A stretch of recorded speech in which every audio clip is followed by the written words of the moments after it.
Meet Mr. Nandan.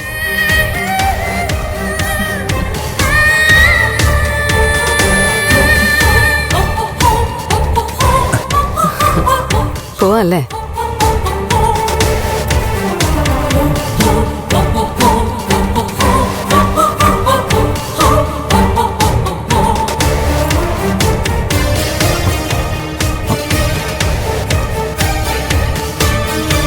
Isabella,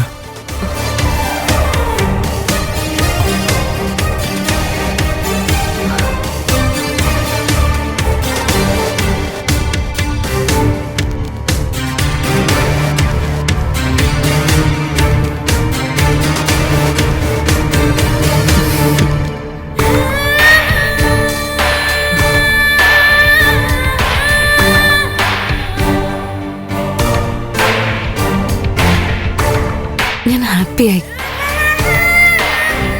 നീ എന്നെ മറന്നിട്ടില്ലല്ലോ. കോളേജിൽ നിന്ന് പിരിഞ്ഞ് ഇത്ര വർഷമായിട്ടും എന്നെ കണ്ടുടനെ നീ ഓർമ്മിച്ചല്ലോ. Thank you. ഇസബെല്ല ഇപ്പൊ എവിടുന്ന് വരുന്നു? മാനത്തൊന്ന് പൊട്ടി വീണതല്ലെന്നറിയാലോ. ഞാൻ ഇവിടൊക്കെ തന്നെ ഉണ്ട് നന്ദൻ. അല്ല, നിങ്ങൾ തമ്മിൽ കാണാറുണ്ടായിരുന്നോ? ഇപ്പൊ ഇസബെല്ല എവിടെ താമസിക്കുന്നേ? ഇപ്പൊ എന്ത് ചെയ്യുന്നു? ഞാനിവിടെ ഉണ്ടാവുമെന്ന് അറിഞ്ഞിരുന്നോ? അതൊക്കെ ഇരിക്കട്ടെ. ഇപ്പൊ എന്നെ കണ്ടപ്പോ ഞെട്ടലാണോ അതോ ത്രില്ലാണോ? അതോ പേടിയാണോ? അതോ പെട്ടെന്ന് ദേവിക മനസ്സിൽ വന്നോ?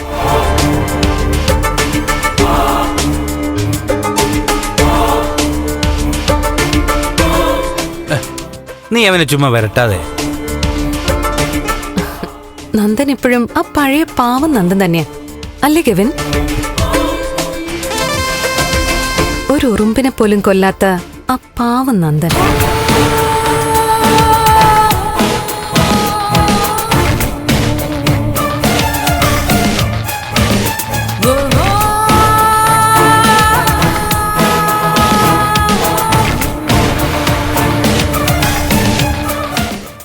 അതിരിക്കട്ടെ, ജീവിതം എങ്ങനെ പോകുന്നു? ഹാപ്പി അല്ലേ?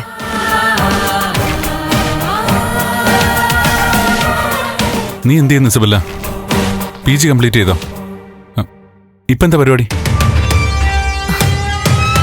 PG ഒക്കെ കംപ്ലീറ്റ് ചെയ്തു.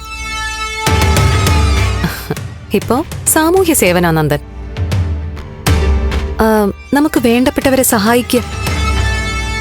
എന്തെങ്കിലും ചാരിറ്റി സെന്ററുമായിട്ട് ബന്ധപ്പെട്ട് പ്രവർത്തിക്കുകയാണോ? ഹേയ്, അങ്ങനൊന്നുമല്ല. അപ്പൊ പിന്നെ എന്ത് സഹായം ആൾക്കാർക്ക് ചെയ്യുന്നേ? എങ്ങനെ സഹായിക്കുന്നേ? പറയാം. ഇപ്പോ നമുക്ക് വേണ്ടപ്പെട്ട ഒരാള് എന്തെങ്കിലും ഒരു കേസിൽപ്പെട്ട് പോലീസ് കസ്റ്റഡിയിലാണെന്ന് ഇരിക്കട്ടെ. അതിന് കൊലക്കേസായാലും ശരി, ഞാൻ ഇടപെട്ട് ഇറക്കും. പോരെ?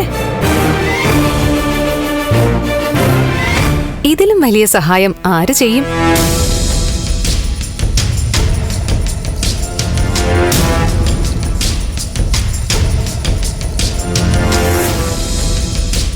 അല്ല, ഇസബെല്ല? അതേടാ, ഇസബെല്ല ഋഷി കേസിൽ ഇടപെട്ട് നമ്മളെ രക്ഷിച്ചത്.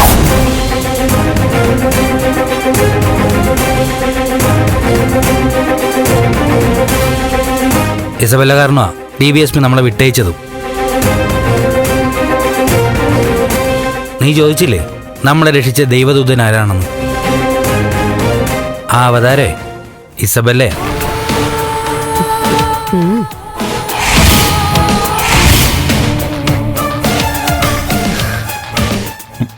സത്യമാണോ?